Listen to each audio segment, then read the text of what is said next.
Kumusta kayong lahat dyan mga kababayan, no? Tila napuno na itong si President Bongbong Marcos mga kababayan at tinapos na ang pananahimik at nagsalita mga kababayan, no? Patungkol nga dito sa flood control project na pinagmamayabang niya mga kababayan na hindi man lang nakapagbigay tulong sa mga nasalanta ng Bagyong Christine mga kababayan, at ngayon nga ay nagsalita itong si President Bongbong Marcos at nagpaliwanag kung nasaan nga ba ang proyekto at ano ang nangyari na tila walang naitulong ang kanyang flood control na pinagmamayabang mga kababayan. So panoorin natin ito at pakinggan ang kanyang paliwanag at sagot mga kababayan. I don't want to talk about. I need to talk about what's happened here. At nakita naman ninyo kung gaano kalaki ang naging sira sa infrastructure. At yun ang tinitignan namin, in-inspection namin. Tapos yung kabuhayan. At marami talagang ang laki na talaga ng tubig. Maraming nagsasabi, nababasa ko sa dyaryo, naririnig ko sa radyo, television, nasaan ang mga flood control? Nasaan ang mga flood control? Yan, tama ka nga nang narinig, President Bongbong Marcos. So nasaan nga ba? Yan talaga ang katanungan ng marami nating kababayan. Nasaan itong flood control na pinagmamayabang mo, no mga kababayan? Ito nga ang binida ni President Bongbong Marcos sa kanyang SONA. Na binadgetan naman ng bilyon-bilyong halaga ng pera mula sa ating gobyerno. So nasaan nga ba? Nandyan ang mga flood control na overwhelm lang. Na-overwhelm.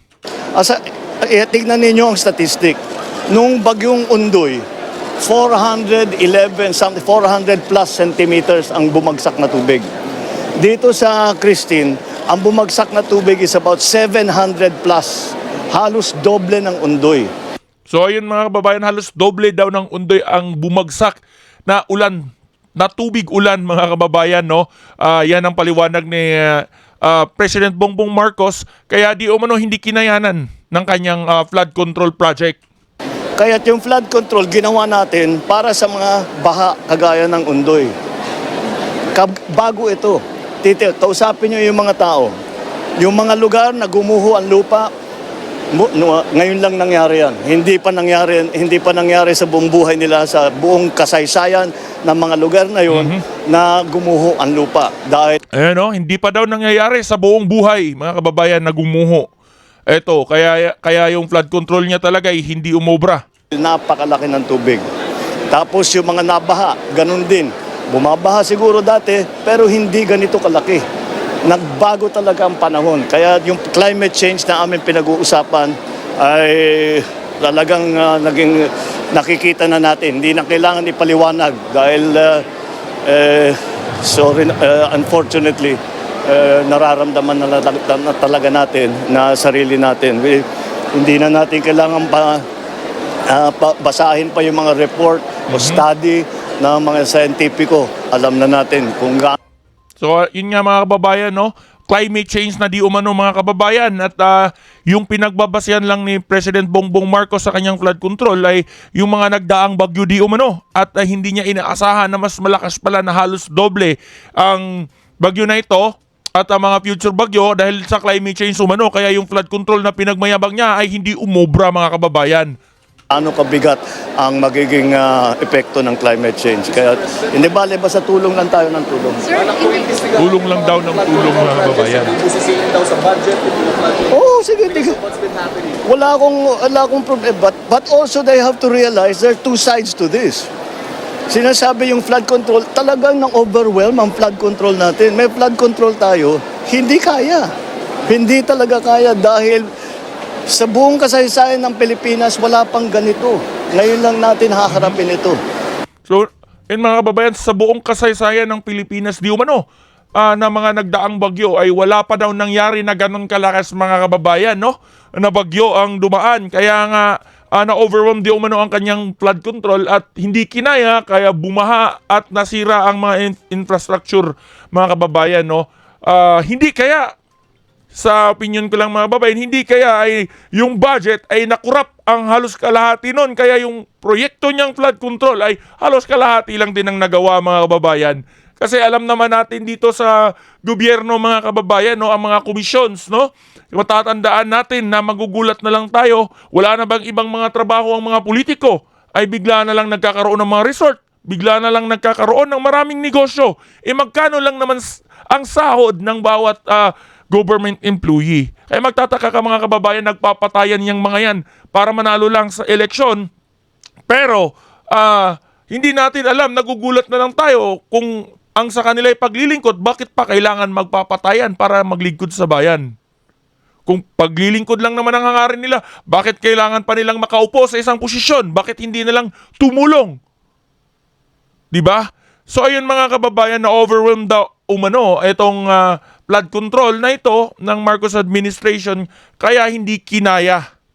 Kaya dapat maunawaan talaga ng tao, hindi lamang yung budget ko, hindi kung ano yung science. What's the science? Follow the science. Wag daw masyadong budget lang ang pagbabasihan. Science din umano mga kababayan. Wag na masyadong tuunan yung budget kung nasaan ang budget, kung bakit ganun ang nangyari. Science di umano, kabayan. See what's happening. Tignan ninyo, hindi lamang dito. Nakita nyo ba yung nangyari sa Espanya? Tingnan nyo. Nakita nyo ba yung... Tingnan nyo kababayan, panoorin natin ulit. Nung may nagtanong na taga-media about sa budget, no, na nilabas para sa flood control program, ay wala daw problema. Pero dapat daw pagtuunan ng pansin din ang climate change. Ayon kay President Bongbong Marcos, huwag masyadong magtuon sa budget kung nasaan. Ulitin natin ha. Dapat maunawaan talaga ng tao, hindi lamang yung budget ko, hindi kung ano yung science. Hindi lang What's the naman science? yung budget. Follow the science. Ulit. Maunawaan Pakinggan yung mabuti mga kababayan ha. Ito. talaga ng tao, hindi lamang yung budget ko, hindi kung ano yung science. What's the science? Follow the science. See what's Science. happening. Tignan ninyo, hindi lamang dito. Nakita nyo ba yung nangyari sa Espanya? Nakita nyo ba yung mga nangyayari sa iba't ibang lugar? Sa states, yung mga nangyayari. Ganyan din. Doon din sa mga lugar na yun, ngayon lang nangyari yan. Kaya gagawin natin, babaguhin natin ang mga design, patitibayan natin yung mga infrastructure, mga flood control, yung mga slope protection, pati yung mga tulay. Lahat yan, kailangan natin baguhin, tignan natin na mas magandang design. Para... Sir, is it time na i-order ang DNR to review or So balak ni President Bongbong Marcos mga babayan is pagtibayin pa di umano ang mga flood control at yung mga disenyo daw gandahin pa at patitibayin para daw hindi na ito masira pagka may bagyo at kaya na itong kontrolin ng mga anumang bulyom ng ulan mga kababayan. implement muna ng moratorium sa mga development? Kasi yung isang reason bakit binabaha is yung mga development. Well, that's always been a problem, but it's not been as severe as it is now. And again, it's climate change. It's something that never happened before. And it is something that we have to deal with. There's no... Inulit-ulit talaga nitong si President Bongbong Marcos mga kababayan na climate change nga ang nangyari. Kaya hindi ito kinaya ng kanyang flood control na pinagmayabang mga kababayan. So halos paulit-ulit lang yung sabi ni President Bongbong Marcos, no? Climate change, mga kababayan. No other way. It's something that we have to deal with. We have to be smarter. We have to be more technologically aware of what is available so that we can reduce the effects. And that is why pinaglaban natin yung Loss and Damage Board na dalhin dito sa Pilipinas dahil sana sila itutulong sa atin para ayusin lahat yan. Okay? Thank you. 150 dead, sir. Are I you know. satisfied with how we responded with Typhoon Christine? I'll tell you the truth. It's never enough. It's never enough. I wish we could do more. We're doing everything that we can. But, you know, when you lose a life, you lose a life. What can you do about that? It's terrible tragedy. So ayun mga kababayan, no? Ano masasabi mo dito sa paliwanag at depensa ni President Bongbong Marcos mga kababayan sa nangyari nga mga kababayan, no, na bagyong dumaan at hindi man lang naramdaman ng taong bayan na merong flood control nga na ginawa itong gobyerno na binadgetan ng milyon-milyon, bilyon pa mga kababayan. So i-comment mo dyan ang reaction mo dito sa paliwanag ni President Bongbong Marcos mga kababayan.